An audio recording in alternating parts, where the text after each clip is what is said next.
Alhamdulillah pada pagi hari ini kita masih bisa diberikan kesempatan oleh Allah untuk menyampaikan kebohongan-kebohongan dari Bani Alawi.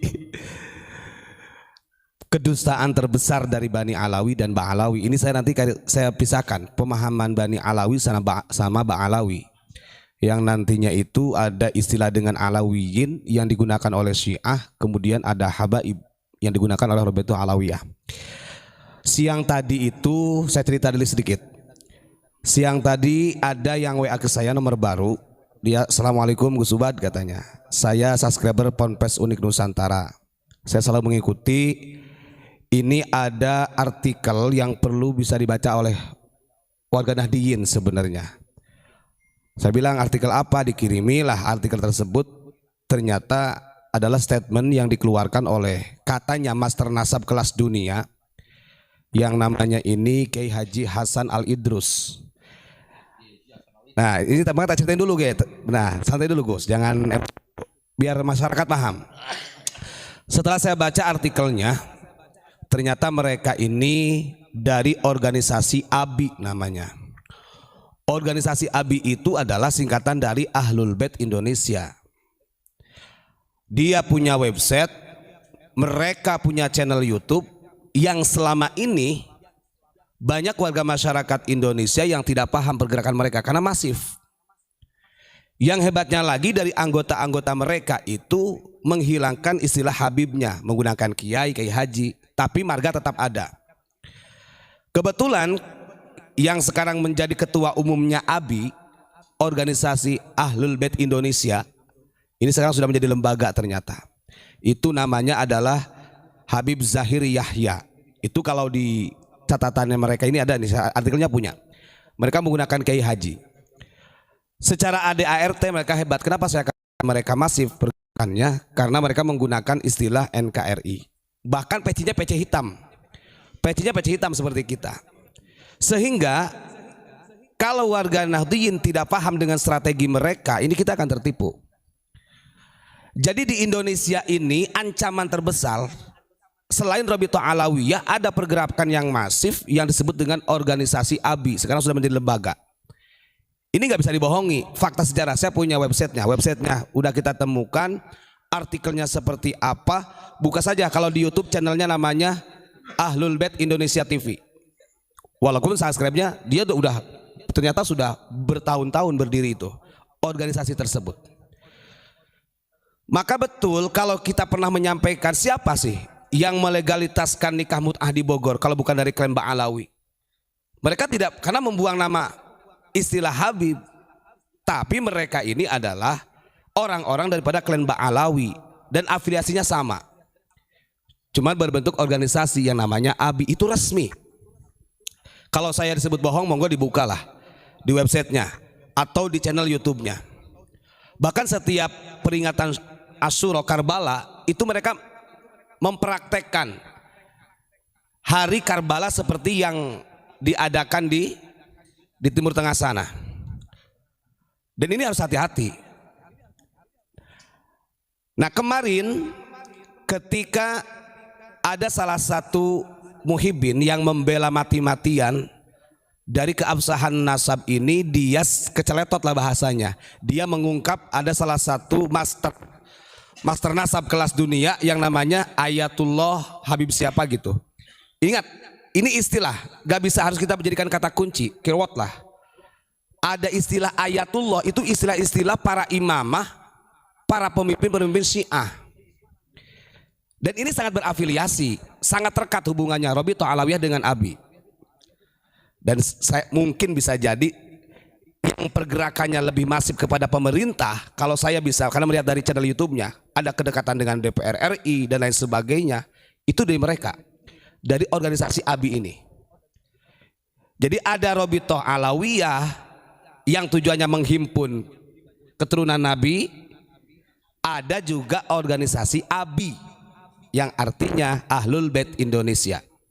Saya lihat orang-orangnya ya seperti gaya orang Indonesia Gus. Ayo kalau wajahnya wajah Arab, cuman cara berpakaian pakai sarungan mereka. Bahkan ada tulisannya itu di waktu dia duduk sebagai waktu ketuanya itu Kiai Haji Hasan Al-Idrus menggunakan istilah dengan kita. Terus ada organisasi juga yang didirikan oleh Habib ya, ini punten-punten. Ini berafiliasi saya katakan. Setelah saya membaca artikel ini, ada yang orang lebih mengenal dengan istilah Petanisia ini. Petanisia itu didirikan oleh Habib Lutfi, tujuannya adalah di antara misi visinya adalah untuk mencari makam-makam keramat. Sehingga terjadilah pemalsuan makam yang orang pribumi dijadikan Habib. Strategi daripada Petanisia untuk merekrut jamaah itu hebat. Mereka ambil orang-orang yang secara ma'isyahnya kuat, secara finansialnya kuat, itu direkrut. Karena ada iming-imingnya karena dia dekat dengan Habib, Dzurriyyah Rasul. Ini juga pergerakannya masif. Pergerakan ini sudah saya katakan belasan tahun, puluhan tahun. Ini yang nggak kita sadar. Ingat, ini perlu saya ulang-ulang, ada Robitoh Alawiyah yang sudah orang tahu, ada organisasi ABI Ahlul Bait Indonesia, ini Syiah. Maka ketika dulu ada orang mengatakan, wah pondok unik ini Syiah, Wahabi, sekarang kebongkar. Saya punya artikel, punya catatan, dan ini bisa menjadikan referensi yang kuat. Kalau kita balikan, siapa yang Syiah? Yang menjadi ketua umum Syiah di Indonesia, di organisasi ABI itu dari klan mereka. Sekarang adalah Habib Zahir Yahya bin Yahya, beliau di Jakarta. Sebelumnya adalah Kiai Haji Hasan Al-Idrus. Sejak kapan Al-Idrus jadi punya pangkat Kiai Haji? Ini pergerakan masif. Maka jangan salah, ketika Robitoh Alawiyah kita bongkar sedemikian rupa, maka sampai ke akar-akarnya yang berafiliasi akan kita bongkar. Itu penting. Bila perlu presiden nanti yang baru mendengar catatan kita, mendengar suara kita.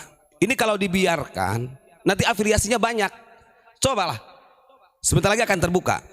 Ketika orang mengatakan kita ini adalah pembenci, sehingga kita ini adalah Syiah.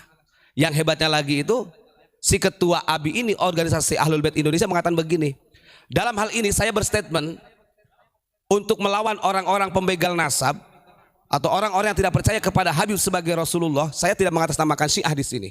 Saya tidak mengatasnamakan Sunni atau Syiah. Tapi ini adalah menurut pakar master nasab dunia. Dia begitu. Karena dia takut. Kalau dia mengatakan identitas dirinya dari Syiah, ya kebongkar. Kan begitu. Ingat ya para pemirsa, ini tak tunjukin ini. Dari mulai berdirinya nih saya. Ada logonya. Logonya seperti ini nih, Pak. Pas aku bisa di zoomin, Pak. Ini logo penting. Nah ini. Jadi dia masih berbentuk organisasi, tapi sekarang sudah lembaga. Dulunya organisasi, sekarang sudah lembaga. ABI namanya, Ahlul Bait Indonesia. Jadi, tapi cuma bedanya begini. Kalau di organisasi ABI, Dzurriyyah Nabi disebutnya dengan Bani Alawi, Alawiyin. Nah, kalau untuk di Robitoh Alawiyah itu Ba'alawi, sebenarnya sama-sama aja. Sebutannya dengan Habib. Makanya dulu saya pernah menyampaikan, dengan kurunnya Dzurriyyah Rasul ini ada istilah yang berbeda. Kita pernah menolak, jangan disamaratakan Ahlul Bait ini adalah Habib. Ahlul Bait ini adalah Alawiyin. Saya nggak pernah, nggak sepakat kalau itu. Karena kalau Habib, kalau Alawiyin ini istilah. Habib ini kan istilahnya ini dari Yaman. Kalau di Indonesia dengan adanya RA Robitoh Alawiyah. Kalau Dzurriyyah Nabi dengan istilah Alawiyin itu adalah kelompok-kelompok Syiah. Sementara yang masuk ke Indonesia itu bukan dari Alawiyin ataupun Habaib, tapi dari As-Sayyid dan As-Syarif. Nah ini nggak bisa kita samaratakan sebagai Ahlul Bait. Ini kan masih kekeh mereka, ini masih memproklamirkan dirinya sebagai Ahlul Bait. Yang jelas perlu saya tegaskan, yang namanya Syiah dengan keberadaannya organisasi ABI itu Ahlul Bait Indonesia, bukan nanti di channelnya ada Ahlul Bait Indonesia TV. Ini sangat punya hubungan erat dengan Robitoh Alawiyah. Kenapa tidak? Wong mereka satu marga. Ada Al-Idrus, ada Al-Muhdar, ada bin Yahya. Sama sebenarnya. Makanya ketika orang Muhyiddin mengatakan kita Syiah, nah ini tertawa sekarang saya. Karena sebenarnya mereka Syiah sendiri. Na'udzubillahi min dzalik. Ada yang lebih mengkhawatirkan saya lagi Gus, kalau kita membaca sejarah ketika perang saudara antara Muawiyah dengan Syiah pada waktu itu. Karena Syiah kenapa? Sangat bertentangan dengan Nahdliyin saat ini. Karena Syiah yang tersisa itu adalah Syiah yang ekstrim. Kalau dulu Syiah pengikut pro kepada Sayyidina Ali itu masih bagus, mengikuti ajaran Rasulullah. Siapa yang merusak Syiah pada waktu itu? Tetap ada yang namanya pemberontak Abdullah bin Sabah, dia dari suku Himyar Yaman, dari Yahudi Yaman, dia pura-pura masuk Islam di masa Sayyidina Utsman. Kemudian dia belajar Islam sedemikian rupa seperti Stockholm. Dia pelajari. Setelah dia pelajari, akhirnya dia adu domba antara Muawiyah. Muawiyah ini pro Utsman, kalau Syiah pro Ali. Dari orang-orang yang pro kepada Sayyidina Utsman disebut dengan Muawiyah, dia provokasi. Kemudian dari orang-orang provokasi, maka melahirkanlah orang-orang munafik. Orang munafik dari Muawiyah dengan Syiah dia rekrut, kemudian dijadikan kelompok Khawarij. Khawarij inilah sebenarnya cikal bakalnya. Dan ini bertransformasi Khawarij ini. Paling gampang sebenarnya kalau kita ingin mengenal mereka ini apakah benar-benar dzurriyyah Rasul justru atau mereka adalah pemberontak gampang. Yang paling fundamental itu kelompok mereka selalu melawan pemerintah yang sah, sudah itu aja. Itu kelihatan, itu ciri-ciri daripada mereka. Maka ketika ada orang yang mengatakan bahwa NU, kan ada beberapa hari kemarin, seminggu atau 2 minggu lah saya lihat para habaib ini justru malah mengolok-olokkan NU yang seakan-akan NU ini adalah serapan daripada Syiah gitu kan. Ini terbalik, membolak-balikan fakta kalau seperti itu. Saya nyatakan secara pribadi dan secara lembaga pesantren ya, bahwa yang berbahaya di Indonesia ini sebenarnya justru mereka. Ada 2 organisasi tadi ya, ingat-ingat. Ada Robitoh Alawiyah, ada organisasi ABI, Ahlul Bait Indonesia TV. Nah ini yang harus kita waspadai sebenarnya. Andai kata wah so tahu ya, monggo kalau mau kita istilahnya membahas, monggo datang ke pesantren. Saya sudah membaca dari banyak video-video mereka, termasuk artikel-artikelnya saya baca karena punya website sendiri. Ini hebatnya mereka strateginya. Jangan kira mereka juga mengatakan oh NKRI, lagu marsnya saja saya dengarkan itu ada kalimat nasionalismenya. Ini kalau kembali kepada dunia perpolitikan, PKS itu emang enggak nasionalis, dulunya enggak, sekarang dia tetap jadi nasionalis. Padahal kalau melihat secara ADART-nya dulunya boro-boro nasionalis. Ada 2 ancaman sekarang yang akan merusak bangsa kita. Kalau perang secara kontak fisik, enggak akan mampu mereka. Maka 2 yang diserang Indonesia ini, ideologi dengan budaya. Nah mereka-mereka yang akan merusak ideologi bangsa kita dan menghilangkan budaya-budaya kita. Maka saya kadang ngelucu. Ketika ada orang Bali, ada orang Dayak masuk ke suatu pengajian, yang lebih herannya lagi begini. Ada di video saya nonton, ada orang Dayak dengan menggunakan pakaian adat istiadat Dayak. Dia masuk ke pengajian. Setelah di pengajian, ada salah satu channel YouTube yang merosting lah, mereaction. Nah orang yang mereaction itu adalah orang-orang dari muhibinnya Bang Alawi. Dia mengatakan wah gak sopan itu, masa masuk kepada pengajian kok menggunakan pakaian seperti itu, tidak mencerminkan Islam. Kan kalau orang-orang Dayak kan pakainya kan seperti itu, ada di telinganya itu anting-anting. Dia mengatakan begitu karena dia muhibin Bang Alawi. Dengan tradisi, karena orang Dayak ini menggunakan pakaian adat seperti itu masuk di pengajian, kemudian diklaim wah ini tidak mencerminkan Islam. Saya tanya, pakaian Islam yang sebenarnya bagaimana? Justru ketika Anda mengatakan bahwa pakaian yang digunakan oleh para habaib dengan imamah yang besar, gamis yang panjang, itu bukan cerminan pakaian Islam. Orang Yahudi dulu juga boleh begitu. Artinya tradisi juga mereka. Makanya saya katakan mereka itu tukang taksi aja di sana di Arab Saudi yang menggunakan gutroh, menggunakan gamis. Sekarang ada orang yang mempermasalahkan ketika dia sholawatan orang Indonesia joget begini. Masa salawatan dijogetin seperti itu kayak dangdut? Giliran pakai salawatan dijogetin dengan japin istilah gambus. Kok kenapa gak dilarang? Wong gambus, javin itu juga tradisi Arab. Artinya kita punya tradisi yang berbeda.